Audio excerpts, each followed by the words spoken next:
बड़ी खबर ये कि महाराष्ट्र में राजभवन और सरकार के बीच में एक बार फिर से मतभेद सामने आया है। राज्यपाल भगत सिंह कोश्यारी ने सूबे में मंदिरों को खोले जाने की मांग की है। इसके लिए उन्होंने राज्यपाल को एक चिट्ठी भी लिखी, जिसके जवाब में मुख्यमंत्री उद्धव ठाकरे ने कहा है कि लोगों का जीवन बचाना सरकार का पहला कर्तव्य है।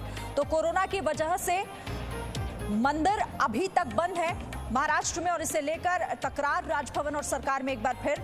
राज्यपाल भगत सिंह कोश्यारी ने इसे लेकर सूबे में मंदिरों को खोले जाने को लेकर मांग की है। इसकी एक चिट्ठी भी इसे लेकर लिखी गई, लेकिन जवाब में कहा गया है उद्धव ठाकरे की तरफ से कि जीवन बचाना लोगों का सरकार का प्रथम कर्तव्य है।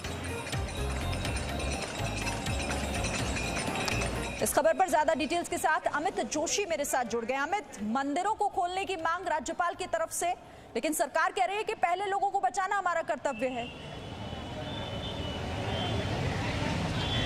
जी बिल्कुल, मुख्यमंत्री उद्धव ठाकरे ने एक करारा जवाब गवर्नर भगत सिंह कोश्यारी को खत के द्वारा दिया है, और उसमें जिक्र किया है कि जो महाराष्ट्र सरकार अभियान एक महाराष्ट्र में पिछले कुछ दिनों से एक अभियान चालू है, माझं कुटुंब माझी जवाबदारी, मतलब मेरा फैमिली मेरी जिम्मेदारी।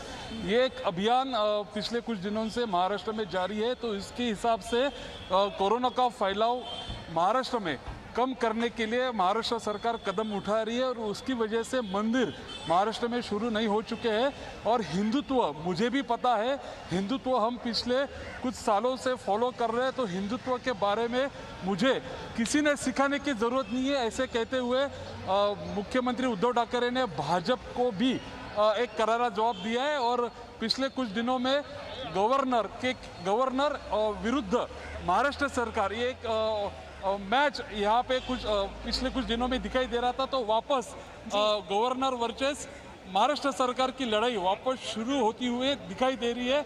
और जिस तरह से गवर्नर ने मुख्यमंत्री उद्धव ठाकरे को खत लिखा था, तो उद्धव ठाकरे ने और ये सीधे सवाल पूछा है कि आखिर मंदिरों को कब खोला जाएगा, क्योंकि सारी जो बाकी चीजें हैं, जो सब कुछ बंद हो गया था, उन्हें अब धीरे धीरे वापस पटरी पर वो लौट रही हैं। लेकिन फिर मंदिरों को खोले जाने को लेकर अब तक क्यों नहीं सरकार की तरफ से कुछ कहा गया। अब ये तकरार आने वाले दिनों में और किस तरफ बढ़ेगी, ये देखना महत्वपूर्ण होगा। बहुत शुक्रिया आपका हमारे साथ जुड़ने के लिए। Presenting V News app available on Google Play and App Store. Download it now.